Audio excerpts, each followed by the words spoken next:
జయభద్ర భద్రకాళి మాత్రం నమో నమః. ఇప్పుడు చూసినాం కదా బీజేపీ విజయం అస్థానాల్లో కూడా మన ఆయన ఆజ్ఞత వీరభద్రుడు వచ్చాడు కాబట్టి హిందువుల చైతన్యం కానీ రామాలయం నిర్మాణం కానీ ఈరోజు హిందూ జనశక్తి ఎక్కడి నుంచి ఉప్పొంగుతుందో అసలుకి ఎంత మార్పులు వచ్చినా చూస్తున్నాము. ఎంతమంది కురుగుణ శక్తులు ఈరోజు సెక్యులర్ అనే పదాన్ని తెచ్చి రాజ్యాంగంలో చేసిన కాంగ్రెస్కి ఎట్లా గుణపాఠం నేర్పించినాడు.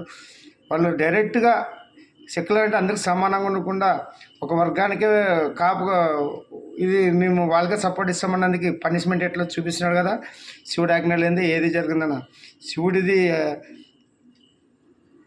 ఇదంతా శివుడి ఆటనన్న జగన్నాటకం. మనమంతా తెలుసుకో. ఈరోజు మోడీ ద్వారా కానీ యోగి ద్వారా కానీ ఈరోజు ఆంధ్రప్రదేశ్లో పవన్ కళ్యాణ్ చంద్రబాబు వీళ్ళంతా వీరభద్రుని సైనికులు. ముందుకి ఇంకా పవర్ఫుల్ సైనికులు వస్తారు. మనం చూసినాం కదా. ముందుకు మీకు అర్థమవుతుంది. ఇంక మన ఆయనే దిగుతున్నాడు వీరభోగ సంత్రాలు వచ్చి ఈ రాజకీయాన్ని పక్క తీసి భారతదేశం అంటే సాంప్రదాయాలకి పద్ధతులకి క్రమశిక్షణకి సనాతన ధర్మానికి ఉమ్మడి కుటుంబాలకి సెంటిమెంట్కి మారిపోయారని ఈ భారతదేశము ముందుకు అలాగే వర్ధిల్లుతుంది. గతి తప్పిన యువతి యువకులు లయ తప్పిన స్త్రీ పురుషులు అందరినీ దారిలో పెట్టి భారతదేశాన్ని వెలిగించి భారతదేశ యువకులే రేపు ఆదర్శంగా మన ప్రపంచం వైపు చూసేటట్లా విశ్వగురు వస్తే అఖండ భారత్ అవుతుందన్నా. ప్రపంచ దేశాలన్నీ మన నుంచి నేర్చుకోవాలా. మనం వాళ్ళ నుంచి కాదు నేర్చుకోవాల్సింది. అత్యంతమైన ధనికమైన దేశం మన భారతదేశం.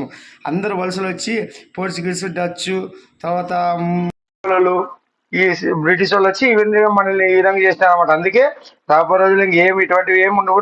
దుష్టుల పాలిట సింహస్వప్నమై వీరభద్ర వీరభోగ సంత్రాలై పాలిస్తాను. జయ భద్ర.